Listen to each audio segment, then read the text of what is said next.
Iyi ni radio BBC gahuza miryango ivugira i Londres kuri metero 19 25 31 na 41 no ku mirongo ya FM mu karere k'ibiyaga bigari no kuri internet kuri bbcgahuza.com.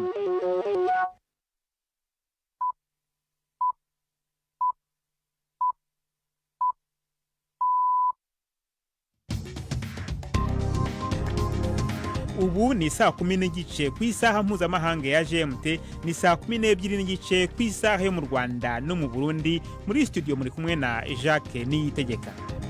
Muri mwese izi ni ingingo z'ingenzi zigize ano makuru. Urukiko rw'ubujurire muri Leta Zunze Ubumwe za Amerika rwanzuye ko Donald Trump adafite ubudahangarwa ku byaha byo kugerageza guhindura ibyavuye mu matora ya perezida muri 2020 kugira ngo agume ku butegetsi. Mu Rwanda umunyamakuru Cyuma Hassani yasabye ko urubanza rwe mu rukiko rw'ubujurire rwaburanishwa n'abacamanza batatu aho kuba umucamanza umwe. Twanagaruka no ku masezerano y'ubumwe bw'abarundi yaragamije kurangiza indyane zishingiye ku moko. Mu gihe rero hashize imyaka 33 yemejwe, umwe mu bari mu kanama kateguye amasezerano Sylvestre Ntibantunganya wigeze no kuyobora uburundi aravuga ko hari intambwe zatewe. Kuba twashyize ku masezerano y'ubumwe bw'abarundi mbere akemezwa n'abarundi biciye mu kubahamagara muri referendum, nabyo nyene ni intambwe. Tubafitiye n'ikinamico urunana, ikaze mu makuru yo kuri wa kabiri tariki ya 6 z'ukwezi kwa kabiri.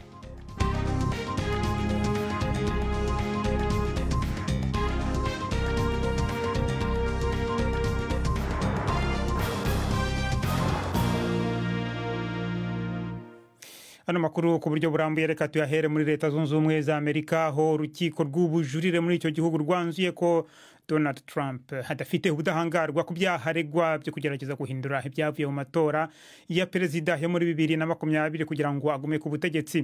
Abacamanza batatu bahurije ku cyemezo cyo gutera utwatsi ibivugwa na Trump ko adashobora gukurikiranwa mu bucamanza kubera ko yari perezida igihe bivugwa ko yageragezaga kuburizamo igikorwa cyo kwemeza ku mugaragaro ibyavuye mu matora. Bavuze ko wahoze hari perezida Trump ubu yabaye umuturage nk'abandi ufite uburenganzira bwose bwo kunganira n'undi muntu wese uregwa. Bwana Trump uri ku isonga ry'abahatanira guhagararira ishyaka ry'aba Republican mu matora y'umukuru w'igihugu yo mu kwezi kwa 11 k'uyu mwaka, birashoboka cyane ko hazajuririra kino cyemezo mu rukiko rw'ikirenga. Umukuru w'akanama k'umuryango w'ubumwe bw'Uburayi Ursula von der Leyen yatangaje gahunda yo gukuraho icyifuzo cyo kugabanya kabiri imiti yica udukoko mu myaka mu bihugu bigize uwo muryango. Yavuze ko cyari cyarahindutse ikimenyetso cy'ubwiyumvikane buke. Birasa nkaho abikoze kugira ngo acubye imyigaragambyo y'abahinzi mu bihugu binyuranye bigize uwo muryango. Iki cyifuzo kandi cyo kugabanya kabiri imiti yica udukoko mu myaka cyari kimwe mu byo abahinzi batishimiye. Madame von der Leyen yavuze ko abahinzi bagomba gutegwa amatwi kandi benshi basanga baremerewe cyane n'amabwiriza y'umuryango w'ubumwe bw'Uburayi. Hagati aho imyigaragambyo mishya yabaye muri Espagne, aho abahinzi na tinga zabo bafunze imihanda. Umuyobozi w'urusengero rutanga inyigisho zishingiye ku munsi w'imperuka n'abandi baregwa na hamwe bashinjwe mu rukiko rwo muri Kenya icyaha cyo kwica abantu hafi 200. Paul Mackenzie n'abandi baregwa na 29 bahakanye icyaha mu rukiko rwo mu mujyi wa Malindi. Mackenzie yatawe muri yombi mu kwezi kwa 4 k'umwaka ushize nyuma yo gutaburura imirambo irenga 400 mu ishyamba riri ahiherereye. Ni inkuru ya Anne Soy mugezwaho na Fenega Kwaya. Paul Mackenzie yageze mu rukiko azanywe n'imodoka ya bisi ya gereza. Yasaga n'umuntu usanzwe kandi yabonekaga arimo kujya inama n'abamuburanira. We nabo baregwa hamwe bahakanye ibyaha byo kwica abantu 191. Hambere yari yashinjwe ibyaha byo gutera ubwoba, kugirira nabi abana, gushyira ku ngoyi, ariko byose yarabihakanye. Ubu yarasanzwe ari mu gifungo yakatiwemo umwaka umwe kubera video yakoze akanazikwiza video z'inyigisho ze zateye impaka kandi atarabifitiye uburenganzira. Abarokotse babwiye BBC yuko basabwe kwicisha inzara kugeza igihe bagiriye mu ijuru kandi ibyo byatangiriraga ku bana bato. Paul Mackenzie ariko yari yaravuze yuko atigeze ahatira umuntu n'umwe kwicisha inzara, ibyo abasenga bita kwiyiriza. Reka tuve muri Kenya tujya mu Rwanda, aho umunyamakuru Dieudonné Niyonsenga uzwi cyane ku izina rya Cyuma Hassan yasabye ko urubanza rwe mu rukiko rw'ubujurire rwaburanishwa n'abacamanza batatu aho kuba umucamanza umwe. Niyonsenga yajuririye igihano cy'igifungo cy'imyaka 7 yakatiwe muri 2021 kubera inyandiko mpimbano no gukora itangazamakuru mu buryo butemewe. Mu rubanza rwa mbere Niyonsenga yabwiye urukiko ko akorerwa yica rubozo aho afungiye muri gereza ya Mageregere. Imiryango mpuzamahanga iharanira uburenganzira bwa muntu yamaganye ifungwa rye isaba ko yarekurwa. Iyi nkuru rero y'umunyamakuru wa BBC Yves Bucyana uri muri Kenya turayigarukaho mu kanya. Reka tube tugiye muri Somalia, aho abatuye mu murwa mukuru wa Somalia Mogadishu bavuga ko abantu batari munsi y'10 bahitanywe n'ibisasu byinshi byaturikiye mu isoko rinini ridasakaye ryo muri uwo mujyi.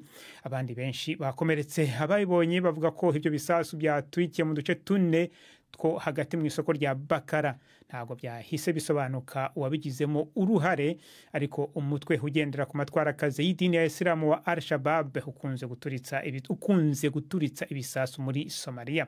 Amaduka menshi hagurisha ibikoresho bya elektroniki ngo yibasiwe. Umwe mu bayobozi mu rwego rw'akarere yashinje Al-Shabaab maze avuga ko abacuruzi bibasiwe kubera kwanga kuyiha amafaranga. BBC gahuza miryango muradukurikira kandi kuri Kisoro FM mu majyepfo ya Uganda. Mu Rwanda no mu Burundi tugeze ku isaha ya 12:36.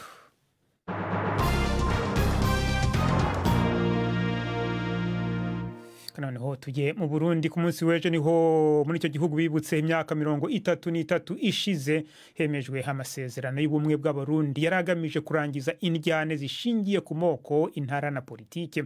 Aya masezerano yagezweho hashize imyaka mike hamaze kubaho ubwicanyi bwakorewe Ntega na Marangara mu 1988. Kuva icyo gihe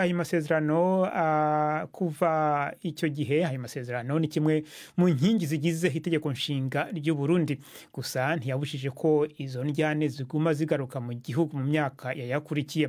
Umwe mu bari mu kanama kateguye aya masezerano ni Sylvestre Ntibantunganya wigeze kuyobora u Burundi. Twavuganye mu kanya kashize maze ntangira mubaza niba abona aya masezerano y'ubumwe bw'Abarundi yarageze ku byo yaragamije. Hari ikintu gikuru novuga yuko amasezerano y'ubumwe bw'Abarundi yageze ko n'ubwa mbere yuko hoho Abarundi amaze kumvikana bakavuga bati twige ikibazo cy'ubumwe bw'Abarundi nk'uko byari byashinzwe mu mpera z'umwaka w'1948 yari intambwe. Kuko imbere yaho igihugu carababaye cyane gose kiraca mu ngorane, mugabo abantu bakagenda bapfukera. Kubahuka rero gushira ikibazo ahabona hagacibwa n'umugwi uvyiga yabaye intambwe. Icya kabiri, kuba twashitse ku masezerano y'ubumwe bw'Abarundi mbere akemezwa n'Abarundi biciye mu kubahamagara muri referendum, navyo nyene ni intambwe. Gusa ikibazo nyamukuru cabaye nuko ubona yuko Abarundi na cane cane imboneza mu bandi mu nzego z'igihugu, haba mu nzego z'abanyapolitike, haba mu nzego z'igisirikare, ubona yuko imitima itateguwe neza kugira ngo ayo masezerano koko berekane ko bayemera, bayashigikiye, bakayagendera. Kuko iyo bibuko ingorane igihugu caciyemo kandi zabaye akamaramaza mu gihugu mu mwaka w'1993 tufatiye kwigandagurwa rya nyene Perezida Melchior Ndadaye yari yituriwe n'Abarundi n'ivyakurikiye, yaba twari mu mitima yacu amwe twari twarahindutse koko arya marorerwa ntiyari kuba. Kimwe mu bitangazamakuru cyo mu Burundi kiravuga ko muvuga ko kubera ayo masezerano mu Burundi ngo ubu nta kibazo na kimwe cy'amoko gihari, ngo ikibazo gihari ahubwo gikomeye kiri mu barwanira ubutegetsi. Ugiye kuraba koko ukiga nk'umuhinga muri bitwiga mu mature ibitwita amatribi mu gifaransa cyangwa twita amayetini cyangwa twita mbere n'amarase, kuko ubwoko ubwo niko byagiye byandikwa nta bwoko buri mu Burundi. kuko ugiye kuraba nta na hamwe ushobora gusanga umututsi afise ururimi rwiwe rw'igitutsi, nta na hamwe ushobora gusanga umuhutu afise ururimi rwiwe rw'igihutu, nta na hamwe ushobora gusanga hari agasozi agatumba umuntu agira ngo nta bandi bantu bahaba atari abahutu cyangwa abatutsi, usanga tuvanze uko bishobotse mu gihugu cyose. Hanyuma kandi usanga mbayendereka n'ururimi tuvuga rumwe, usanga n'imigenzo itari mike dufise myinshi turayisangiye yose, n'Imana twemera imbere y'umuzo w'abazungu ni Imana imwe. Ugiye kuraba rero hari ibintu byinshi bihuza abarundi, ariko icagiye rero gutuma ibibazo by'ubumwe bw'abarundi bifatiye ku moko bija habona cane rwose n'ingendo zagiye zigirwa n'abantu ku butegetsi bwabo, haba ku bakoroni haba n'inyuma tubaze kuronka yo kwikukira, ugasanga ico ciswe amoko rero abantu bagiye bagishira imbere gushika naho cahavuye mbere cinjira mu mitima y'abantu kiraba ikintu kigenga ibintu vya politike muri kino gihugu. Mu mbare gato kwa ngo simpumvise neza, muvuga ko nta kibazo na kimwe ubu ngubu kiri hagati y'amoko? Je namavuga igihe cose uzogenda urabe muri kahise ku Burundi, eka n'ubu nta namwe uzosanga hari ahantu ari ku mutumba, ari muri quartier, ari muri commune canke mu ntara, nta namwe uzosanga abarundi bagenda bashamiranye bishingiye ku cy'ubwoko. Icambere aho biva ni ku ntumbero iba yafashwe n'abarongoye abandi, ari mu nzego za leta canke mu nzego z'imigambwe. Abarundi bonyene usanga bagenda bashamiranye. Dusubire kuri ya nkuru y'urubanza mu Rwanda, aho umunyamakuru Dieudonné Niyonsenga uzwi cyane ku izina rya Cyuma Hassan yasabye ko urubanza rwe mu rukiko rw'ubujurire rwaburanishwa n'abacamanza batatu, aho ku mucamanza umwe. Niyonsenga yajuririye igihano cy'igifungo cy'imyaka 7 yakatiwe muri 2021 kubera inyandiko mpimbano gukora itangazamakuru mu buryo butemewe. Ni inkuru y'umunyamakuru wa BBC Yves Bucyana wari mu rukiko mu Rwanda. Ahagaze imbere y'umucamanza, Cyuma Hassan yabanje gusaba ko yaburana yicaye kuko akaguru ke katameze neza. Ati mu gitondo nza kuburana badupakiye imodoka nk'abapakiye ibitoki, intebe iranyica. Umucamanza yamubwiye ko ihama ari uko ababuranyi baburana bahagaze imbere y'umucamanza, kandi ko nta cyemezo cya muganga cyerekana ko afite ikibazo gituma aburana yicaye. Aturihangana uburana uhagaze. Mbere yo kuburana, Metere Gatera Gashabana, umwe muri babiri bunganira Cyuma, yabwiye umucamanza umwe waburanishaga uru rubanza ko baheruka kwandika basaba ko urubanza rwa Cyuma rwaburanishwa n'abacamanza batatu aho kuba umwe. Yavuze ko batanenga itegeko ryemera umucamanza umwe kuburanisha urubanza, gusa ko mu nyungu z'ubutabera n'uburemere bw'urubanza basabye perezida w'urukiko ko rwaburanishwa n'abacamanza batatu. Umushinjacyaha we yavuze ko kuba perezida w'urukiko yaragennye umucamanza umwe kuri uru rubanza ko ari uko yasanze ari byo bikwiye. Umucamanza yanenze uruhande rwa Cyuma ko ubusabe bwabo babushyize muri systeme y'inkiko habura umunsi umwe ngo baze kuburana.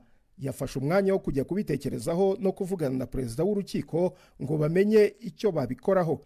Mu gihe kitarambiranye, umucamanza yagarutse avuga ko uru rubanza rusubitswe kugira ngo perezida w'urukiko abone umwanya wo gusubiza ibyo uruhande rwa Cyuma Hassan rwasabye. Avuga ko Cyuma Hassan azamenyeshwa igihe azagarukira mu rukiko kuburana. Ni urubanza rwakurikiranywe na bamwe mu bakozi ba ambasade zirimo y'Ubwongereza n'Amerika ndetse n'abo mu muryango wa Cyuma Hassan. Uyu wamamaye mu nkuru zo kuri YouTube mu mwaka wa 2021 yakatiwe gufungwa imyaka 7 ku byaha bitatu birimo gucura ikarita y'itangazamakuru no kwiyitirira uwo mwuga, ibyaha we yahakanye.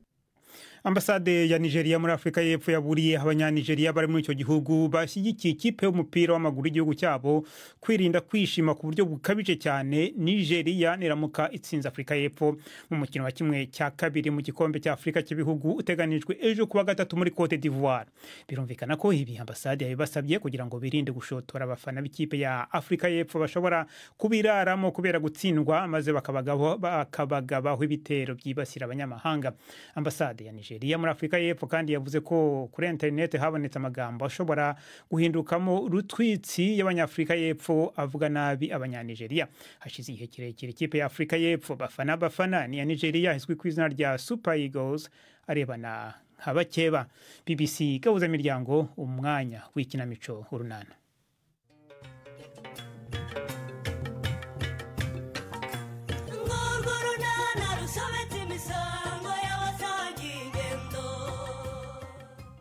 Nshuti yakomeje guhura n'inzitizi mu kwitabira gahunda nzamurabushobozi bw'umunyeshuri. Hagati aho Claire mu ngamba zo gukemura ikibazo cy'uburwayi bumaze iminsi bwibasiye inkoko ze. Nurunana. Kandi nukomeza gutinda ndagusiga Kere ubu uri mu biki waje tukajya kwiga. Uretse ariko papa banza nyemerere kumfasha. Ariko se ko ibyo nkubwira udashaka kubyumva rwose Kireri uragira ngo mbigenze. Sinshaka kugurisha inkoko zanjye papa.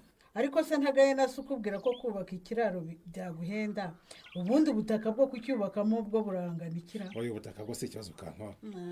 Nyamara se ikibazo twakubaka tujya hejuru. Ariko uretse ko nabyo bihenze. Byonyine hakiriwe ikiraro cy'imbaho kandi nazo murabizi zirahenda. Erega banambwiye ko hari ikiraro kimukanwa papa. Ibyo by'ubutaka bya Rurera. Byose birashoboka. Ariko bisaba amafaranga mwana we. Wanyubakira igihwanye n'ubushobozi bwanjye ariko singurisha inkoko zanjye kuko kuzibona ari nyinshi nibyo byishimo byanjye.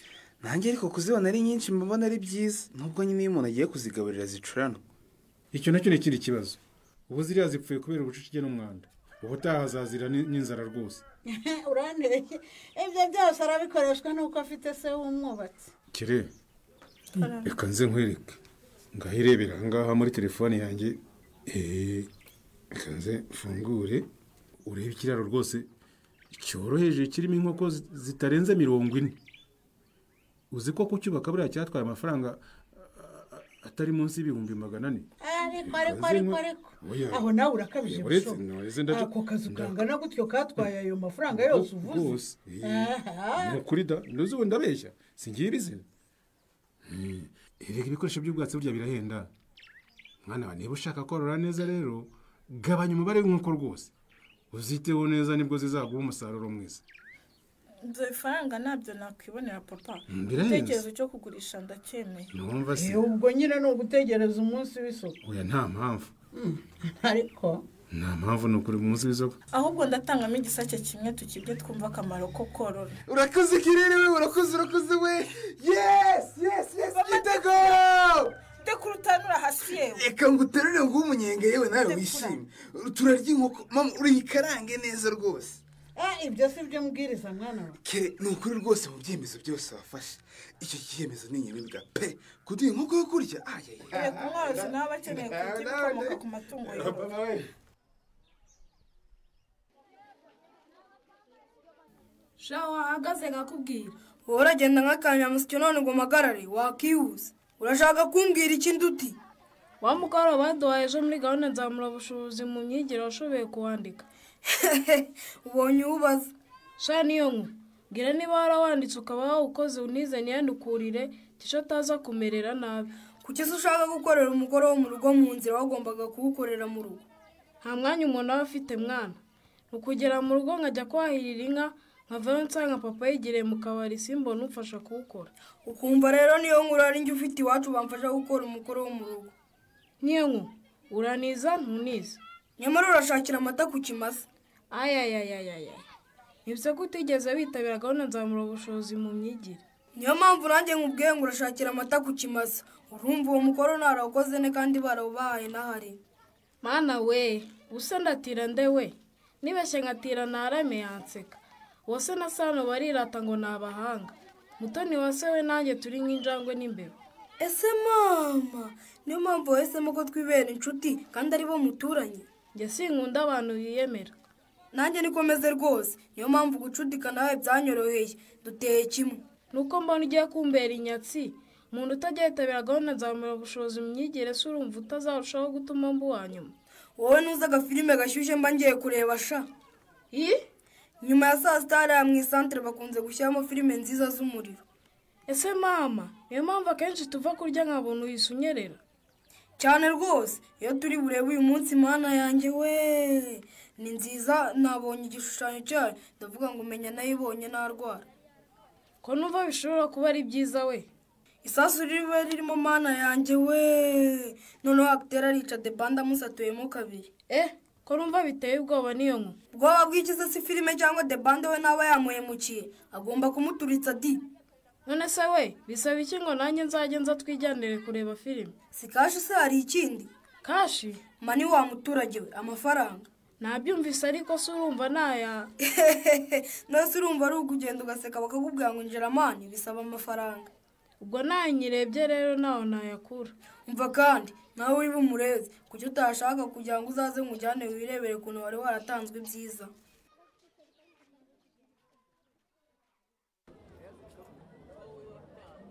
Kirere wakemeye ibyo Philippe akubwira koko ntari bwongeye kugenda nikoreye igitebo kirimo inkoko. none se ubu koko mushaka kumenda papa Ganza? Nuko yifuza cyane Kere. Isake nziza zingana gutyo urumva ayo mafaranga nayemera koko? Izi nkokokazi nazo zateraga. Erega nubwo zitera njye ntabwo ngiye korora, urumva? Ngiye kuzigurisha, niyo mpamvu rwose ushatse wafata ayo mafaranga. Basi ongeraho 1,000 ku masake, hanyuma ku nkokokazi wongeraho 500. Oya, ayo naguhaye niyashoboka Kere. Kuko ahantu rwose maze igihe macururiza, urumva? Amafaranga abakiriya badashobora kurenza ndayazi. Urumva rero ntabwo nakwemera kurangura mpendwa ngo ncuruze momba. Kere yafata tugende pe. Aha no hari musaza wanjye utanyoroheye. Erega nawe wamurambiye. Igihe wahereye nguha amafaranga ukayanga, ubu niba mwageze ku ishuri kare koko. Ngaho yamene igendera. Ndayaguha yose se cyangwa uranyura hariya ku iduka ryanjye unteze imbere sha. Wa mugara agomba kungurira irindazi nanjye naje mutwaje inkoko di. Ntabwo ari amandazi mvuga rega. Naze yirebera hano hari impano rwose zitandukanye. Naranguriye abakundana b'inyarurembo. Abakundana?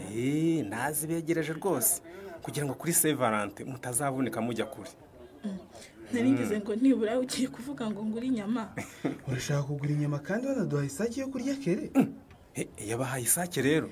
Yayiduhaye da. Nuko shakere. Ni byiza cyane ko umworozi yibuka rwose mu gihe agurishije itungo agenera abagize umuryango we kimwe mu biribwa biyakomokaho. Wakoze pe. Nabo bakabona ku musaruro uvuye muri ubwo bworozi. Naho ibyo gukundana reka ndacyari umwana. Unongereho ko ugikeneye kwiyigira ariko. Nabyo ndacyabikeneye kandi mu gihe mu bworozi bwanjye no gushakira hamwe n'urubyiruko icyaduteza imbere. Ibyo bizaza tumaze gukura.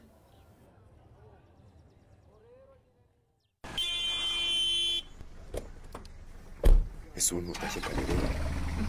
Amasomo nagombaga kwigisha uyu munsi nayarangije saa 9. Nyine ndavuga ngo reka nitahire ntacyo nkora ku mashuri. Nese ko namuzaga inkoni nguze ngo twari kwica amatwi wari wamenye. Imodoka yawe ndayizi Kiri. Ahubwo nibajije ukuntu uhagaze kumpa lift kandi ari amasaha yo kujya gufata sheri wawe ku kazi biranshobera. Sheri se shako yankatiye? Wibeshyera undi mwana se nyine. Nukuri namuhamagaye arambwira ngo aracyahuze. Ubundi se ko mbona wahinduye icyerekezo uganiye? Nanze gusiga ku nzira nyine, niyo mpamvu nerekeje aho utaha. Ariko kubeshya wabyigiye he Kiri?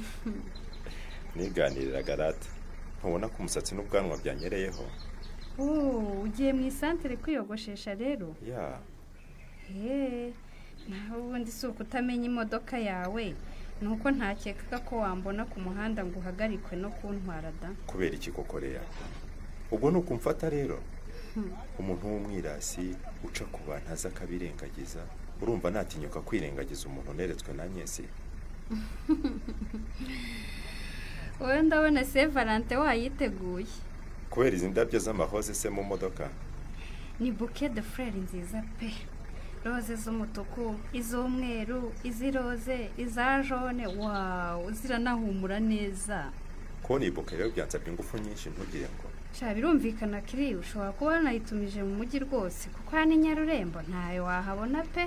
Wabimenye niho yavuye. Ese ubu naba nkwicariye mu modoka ugiye kuri saro kwiganirira na Nyesi nkaba mbavangiye. Oya da, ngiye kwiyogoshesha gusa. Kuri saro ntabwo ariyo kuko aracyari ku kazi. Ndateganya guhura nawe tukisangira akavin cyangwa agakawa ariko ahubutse. Wowe se bitereya? Ibiki se Kiri? Ibya Saint Valentin n'umukunzi wawe. Mukuye hese sha? Ko ndi seribateri ukiri ku isoko. Isuku urabeshya nde? Ubuse koko ndakubeshyera iki? Nukuri nta muntu mfite rwose. Ko nta watwika inzu ngo ahishe umwotsi se, uzahisha urukundo ugeze ryari? Nzashyira nkuvumbure tu. Kandi nukuri Chris yagize ngo ndamubeshya. Wambwiye uwo munyamahirwe ko mumenye ntacyo byagutwara. Amahirwe yo guhura n'abantu nkawe rega ntahira bose Chris. Ushatse kuvuga ikireya? Kwa Nyesi nyine yahiriwe no gukundwa n'umusore nkawe usobanutse ushyira mu gaciro. Widindagiza Leya. Ushatse kuvuga iki? Itsinda ririmo Narame, Sano, Mutoni Wase. Mwazana amakaye yanyu nkabakosora. Iki cyongereza niwe wagikoze Nara? niwe ni ukuri tica. ibyo twafatanyije no gusoma tesite gusa, imyitozo buri wese yaraye ayitanye nk'uko wabitubwiye. felicitasiyo nara, felicitasiyo rwose. murakoze tica. nubwo nayikoze nijoro cyane nyogokuru amaze kuryama, sinari nzi ko nabikoze. ariko ntarame ntukisuzugure ko byose twari twabisubiyemo muri gahunda nzamura ubushobozi se, koko wumva utari bubishobore? nuko bana beza, gahunda yo gufashanya muri gahunda nzamura ubushobozi mu myigire mumaze kuyumva neza rwose. turayumva rwose, kandi turabizi ko ari ugufashanya kugira ngo abakurikira mu ishuri bafashe abafite intege nke mu masomo yabo. ni byiza cyane, natwe abarimu tuzakomeza kubaba hafi tubafashe. irindi tsinda ndutiye n'abo mufatanya muzana amakaye yanyu hano. umenya yigiye ndutiye si wowe mbwira. njye ntabwo nashoboye gukora umukoro mwaduhaye mwari. ugize ngo iki? ngwino hano ubimbwire neza, abandi mube mukora imyitozo y'imibare tica wanyu w'imibare yabahaye. niko nduti karame, ngo kuki utakoze umukoro? mu rugo nta muntu n'umwe ubasha kumfasha, uwo mbajije wese aranyigurutsa. none se niba batagufashije kuki nibura utakoze ibyo ushoboye? dore nta n'ibyo wigeze wandika ahubwo. tica, ngera mu rugo bakampa imirimo myinshi, nkajya kuvoma naveyo nkajya kwahira bukaba burisha. na nyiramariza ntabwo umwanya wo gukora umukoro nduti. mama nyine urebye we nta kibazo, ariko akazaba ari kenshi, noneho nabwira papa agahita anuka akanigenda akajya kwinywera. ubu uretse gutaha ngo utume nduti, ntabwo byumvikana rwose kuko maze kuza iwanyu inshuro nk'ebyiri tuganira ku birebana n'imyigire yawe. ntabwo numva rero impamvu batagira icyo babikoraho. ariko uzi ko watera umuntu isoni agiye? wumvise amagambo uvuga Patrick yumva? none se araho mbeshye kiri? my man is so handsome. noneho reka mbisubiremo rero, akogoshe neza bituma urushaho kuba mwiza cyane pe. you're so handsome. ubwo wari gushima Patrick rero kuko ari wanyogoshe neza. yabyumvise, ariko buriya ko yagukoreye neza. ko wikozeho si weekend ufitiye gahunda? ufite abashyitsi? abahe bashyitsi nakwakira iwanjye utabizi agiye? ndabizi se ko winyuzeho. hari inshuti yanjye twiganye nzatwara mu bukwe. yego rata. uwo musore twiganye ni inshuti yanjye cyane, none arantanze sha. kuwa gatandatu nzamutwara agiye gusaba no gukwa. birakubabaje se ko agutanze kiri? umva sha, yego nta masiganwa abamo, ariko urabyumva ntikabura. none se agiye? karame kiri. wanyemerera tukazajyana muri ubwo bukwe? njyewe? wowe anyeze. ubwo muri ubwo bukwe ntihazaba hajemo abandi bantu mwiganye koko kiri? sinzi nimba bazaba baje cyangwa bataje, gusa icyo ngusabye nuko uzamperekeza agiye. ubwo se nzaba nguherekeje mu bukwe bw'inshuti yawe nkandi koko kiri? nese muri iyi weekend hari indi gahunda ufite inaho inyarurembo kuko utambeshya agiye? ntayo pe. none se wazamperekeje tukaba twicaye twiganirira aho kwirirwa mu bukwe nirijwe n'irungu koko? kandi Chris wagize ngo nabyanga sha. urumva nakwanga kujya mu bukwe bwo gusaba no gukwa kandi nzi neza ko ari bwo bukwe bw'umukobwa? tuzajyana rwose nikoperere kugira ngo nzabone uko ntegura ubwanjye. ubwawe buri ryari agiye? Chris atewe n'ikibazo anyese iki kibazo, ntuzacikwe n'ikiganiro runana cy'ubutaha. ikinamico runana mwitegurirwa n'umuryango Urunana Development Communication, mukayikurikira kuri radio BBC kuwa 2 no kuwa 4 saa 12:45 z'umugoroba. ikinamico runana kandi mwayikurikira kuri YouTube. kuyigeraho andika ijambo ikinamico runana official maze utange n'ibitekerezo. uramutse ufite ikibazo cyangwa igitekerezo kandi wifuza kutugezaho, watwohereza ubutumwa bugufi bwanditse kuri telefone igendanwa 0783 18 10 64. mushobora kandi kunyuza ubutumwa kuri page yacu ya Facebook. kuyigeraho no kwandika ijambo urunana. dusubikiye ikiganiro runana cy'uyu munsi naho butaha. barakoze bagenzi bacu mu kinamico runana. nibo rero bashoje amakuru yacu yo kuri wa kabiri, n'amakuru yari ahagarariwe na Prudence Ngiyumva, ku buhanga bw'ibyuma hari Susan Lennon. mwakoze cyane guhitamo BBC gahuza miryango.